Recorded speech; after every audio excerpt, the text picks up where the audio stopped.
Thank you very much for the opportunity of addressing this seminar. I'm a geologist, but we're not going to just stick to straight geology. I'll have some elements of what Jason talked about earlier, which is markets. So I'm going to look at lithium and natural graphite, a global overview, markets, production trends, and exploration activities. And how do we make this thing happen? Sorry.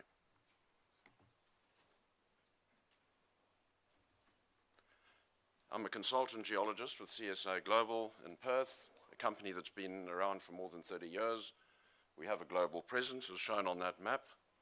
I hope you can hear me. I've picked up this winter cold and my voice isn't working too well, but and CSA has broad experience from targeting and exploration through to resource definition, estimation, mine planning, data management, and corporate activities such as due diligence for companies. To set the scene, we're going to have a quick look at markets.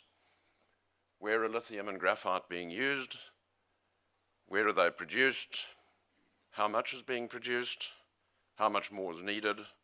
And what have explorers found? And then a couple of conclusions at the end.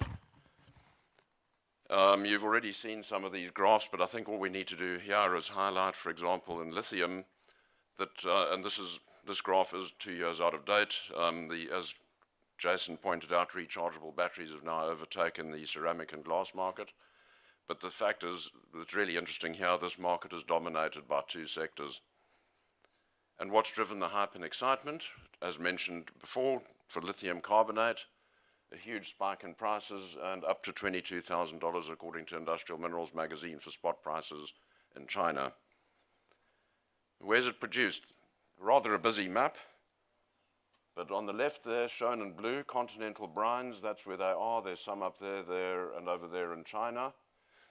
They're a big producer. Shown in red, these various red dots, not all in production, but they're just representative of some of the pegmatites that are used to produce lithium.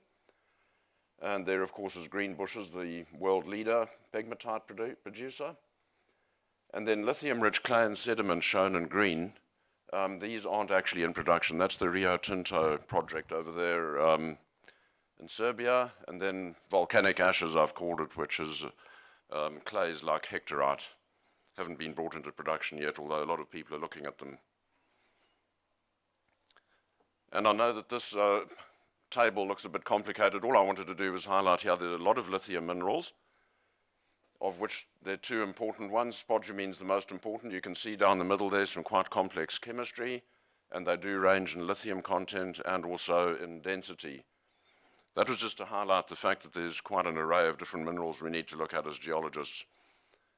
And this is a pegmatite from Zimbabwe showing petalite, the pink mineral. It shows that it's a really coarse-grained leucocratic rock, which presents certain issues with sampling core, for example. And then just looking under the microscope, and this is one of my favorite themes, is not all industrial minerals are created equal, not all lithium deposits are equal, and not all graphite ones are. And if we just look at this, the dark mineral there is spodumene. There's the scale, 0.2 of a millimeter. And you can see that there's quite a complex intergrowth where a mineral called petalite has been replaced by spodumene and quartz. And clearly that could have impact on processing further down the line. This is a really interesting graph. We can see that it really started to spike total lithium production, lithium minerals. And you can see here, this is from the USGS. It includes a whole swag of different products and minerals. It really started to increase dramatically in about 2000, that I guess is related to the housing boom or the construction thing in China, as well as lithium batteries. So if we just have a look at the data that was behind that, and I do appreciate that this is a complicated looking table, but I've just highlighted here something interesting.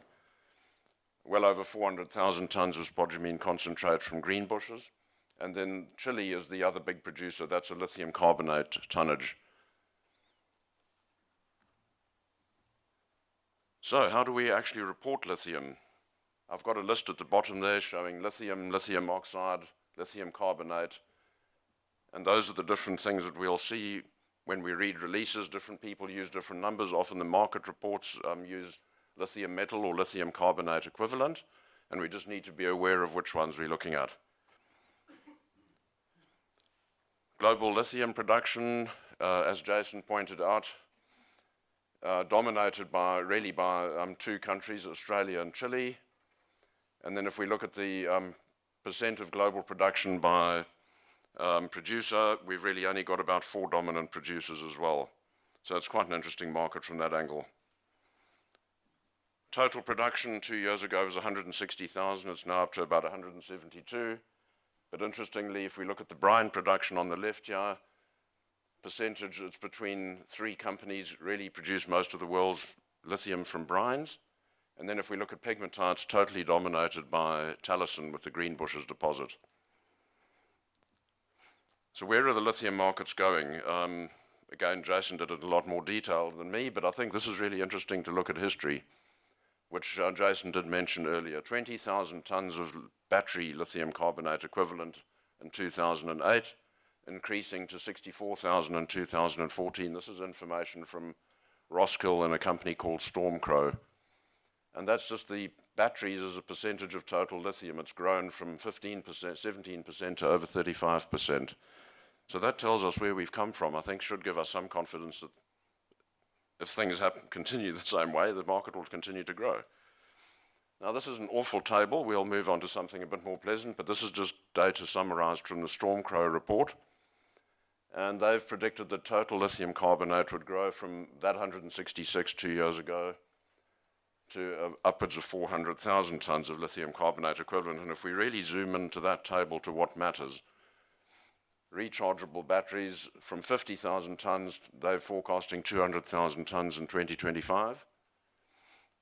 And if we go to the next one thing that's often forgotten is the glass and ceramics is still a huge thing. Although it's going to get a smaller slice of the pie, it could still grow from roughly 60,000, double up to 120,000 in the next 10 years. And I think a lot of, what's really important there is the lithium that gets used in glass manufacture, for example, smartphone screens. Lithium's used there. And we've seen growth in other areas too, where, for example, glass manufacturers may want to use lithium or add spodumene to the glass batch to reduce the melting temperature. All of these things can help with the economics of a project or increase flowability of glass fiber, for example. So we shouldn't actually forget about that market, this glass. And something that's quite interesting, I've just drawn up this graph that at the bottom shows the 50,000 tons of lithium carbonate equivalent going into batteries, and that forecast of 200,000 tons 9 years away, and it could be a lot more than that. How much spodumene concentrate do you need? You need quite a whack of concentrate. If you had 1 million tons of spodumene concentrate, you'll get about 125,000 tons of lithium carbonate equivalent, and that's assuming a 5% concentrate. So this graph, we can bear that in mind when we have a look at what the new emerging producers are going to be coming up with, certainly from pegmatite angle. And where's the lithium going to be sourced? Very complicated table. This is from Benchmark Minerals. And they do give us permission to use their tables, by the way, as long as we cite them at the bottom. So those circled in red just shows you the small number of global producers and this whole swag of people down at the bottom here are hoping to get into production. And in fact, that table's already out of date. So there's in excess of 50 active junior explorers in the lithium space. 2 new producers, Orocobre and Galaxy. I've identified 5 emerging producers. And then there's several explorers that actually have found lithium mineralization in drill holes, which I think's a good sign. They're not just kind of saying, well, I'm near somebody and I might have something. So if we'd like to have a look here, I've included Greenbushes, seeing as it's such an elephant in the room. This is purely these explorers that have come up with resources related to lithium pegmatite or granite. And if we have a look at these resources, they add up to 936 million tons. It is skewed by the one at the bottom here from the European Metals, which is a granite-related Grisons and Waldite tin deposit. There are the grades, and if we just look at the number at the end there, these resources have got 22 million tons of contained lithium carbonate. This is just contained. Of course, once you take into account extraction, the losses during the concentration of spodumene, then the losses after it's been calcined. To produce spodumene B, there could be quite significant losses. And then emerging lithium producers. I've listed their Galaxy Resources, General Mining, and then Orocobre. They've got an asterisk next to them. That's because they're actually ramping up. And I've given the production forecast. This is all available from publicly available documents, public announcements. That's the amount of spodumene concentrate that they are aiming to come into production with. That adds up to 1.2 million tons of spodumene concentrate. And just some rough assumptions suggest that's equivalent to about 150,000 tons of lithium carbonate equivalent. And if we add in Orocobre, that brings us up to 165. So these new guys could bring about as much production into play as is currently being sold globally, maybe over the next 5 years. And I haven't even looked at brines. I've just focused on the pegmatite because that's actually an area I know better than brines anyway. So, and it's important for this state. So now there's some at least 50 junior explorers, and I've just selected some, and they're in alphabetical order only, with identified hard rock lithium mineralization. They've drilled boreholes, or they're working on a project where there's historical information, and there is lithium mineralization. Ardiden, Canada, there's another Canadian one with Argonaut, then Birimian Gold, who's getting some quite nice values in Mali in West Africa, Kidman Resources in the gold fields. I'm just not sure what the mineralization is, but they've got some nice looking grades underneath their gold pit and a pegmatite. Pioneer Resources in Canada, Plymouth Minerals, mica and amblygonite in Spain, and then Prospect Resources in Zimbabwe, who've got a petalite and spodumene pegmatite project that they're working on. So these are just some that I've pulled out to illustrate that there are other guys that have got mineralization, even if they don't have mineral resources at this stage. And now graphite. I just wanted to highlight that some of the information here comes from this Industrial Minerals Research book that I helped compile last year. This graph is slightly different from Jason's, but still shows the dominance, for example, of refractories and metallurgical applications. The metallurgical ones mainly take the amorphous graphite, which has now been substituted by anthracite, for example, in some countries. But still, you've got 60-something% in those two markets, and then the batteries there, which is hopefully the growing one. And then I've got an other sector, which includes the expandable graphite. So similar to lithium, it's a market dominated by a couple of big segments. And slightly different from Jason's earlier, I've estimated 1.2 million tons of total graphite production in 2014, of which I've estimated flake at being 0.8 million tons a year. Now, the reason I've included flake is there's graphite that's less than 75 microns is often classified as amorphous. But I've decided to break this down that amorphous is purely metamorphosed coal, and the flake comes from graphite schist. So that's the way that I've split this market up. And then vein with 1%. Again, very interestingly dominated by China. And if we add Brazil on, we've got about 85% of the world's graphite production from those two countries. And North Korea is an interesting one. I've picked up that quite a bit of graphite's coming from North Korea into China, up in Heilongjiang province. That was based on a visit I did there last year. So my North Korea figure's a bit higher than other ones. So where is it produced? Okay, this map came out of the graphite report. And all I wanted to do was highlight here that China is, as I mentioned, the dominant producer. We have in the eastern part of India, Sri Lanka over there, Valence, who now not producing in South Australia. Madagascar is a famous producer of big flakes. Zimbabwe graphite mine, that one down there, number 2 up there and there are all underground graphite mines, which is quite an unusual thing, but they have very high grade, 20 to 30% graphite content. The others are all open cast. And then one big producer over there, well, they're not doing big tons at the moment, but is Imerys, the French company, and some in Mexico. Now, just a quick look at what does this graphite look like. Just to highlight again, they're not all the same. That's a vein graphite from Graphite Cropmules mine in Sri Lanka. You can see there's a graphite, nice and shiny, massive material with vein quartz. And contrast that with flake graphite from GK's underground mine, and that was a Chinese mine I visited. Just to highlight that there's differences. And if we look under the microscope, we could see Ankuabi project in northeastern Mozambique. From Triton, you can get some really big flakes of graphite. And this mine over here on the right-hand side, the scales are about the same, 500 microns, a completely different shape. So just to keep it in the back of your mind that not all of these places are going to produce identical material, which is what the explorers have found.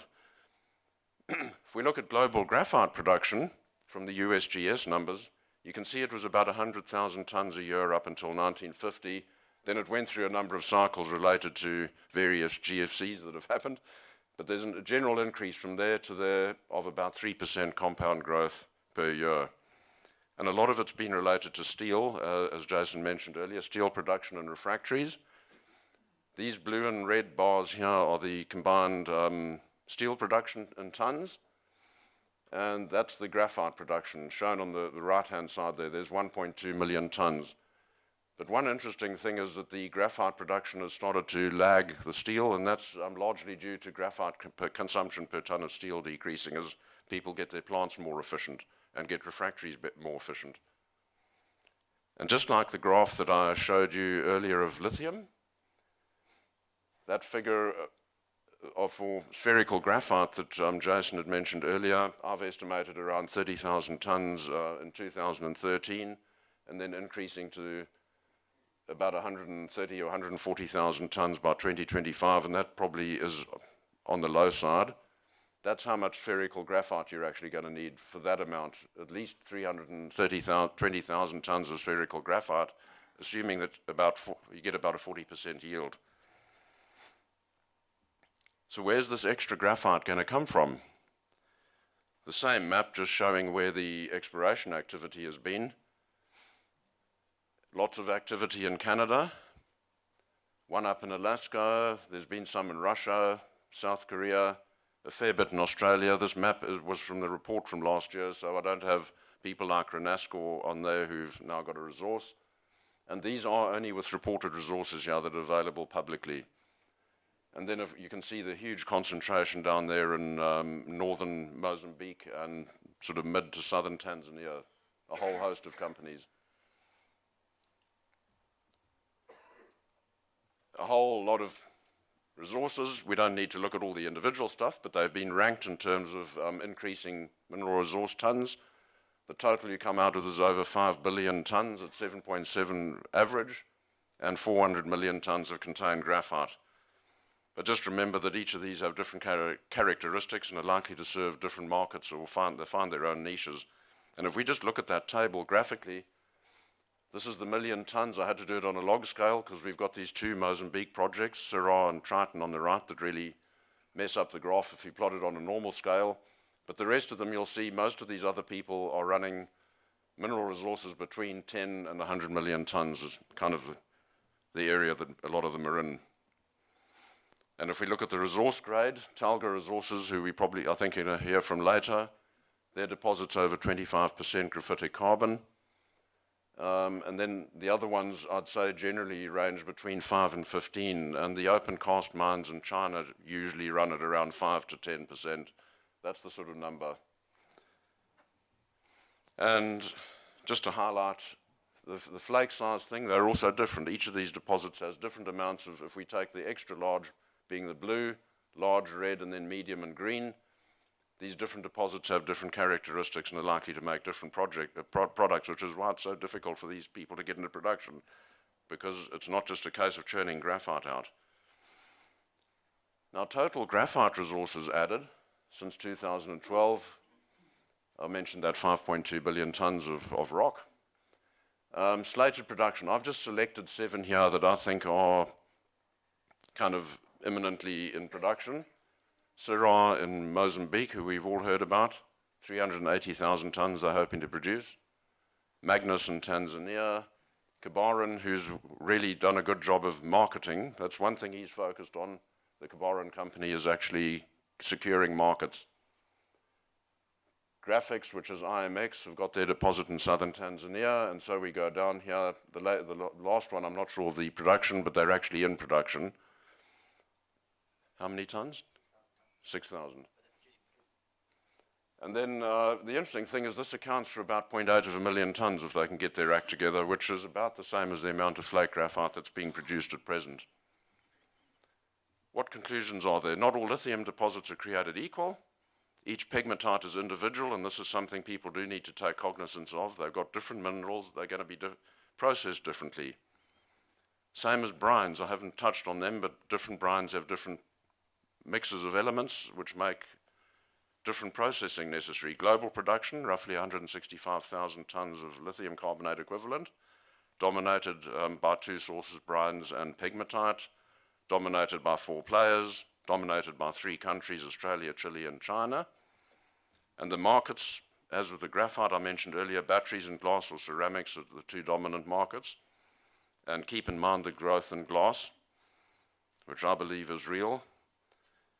And the suggestions are that the market might more than double or get up 3 times in the next 9 years. Emerging producers, I've suggested here 5 pegmatite and 1 brine. So this excludes people who are already in production, the big guys who are going to be adding on incrementally.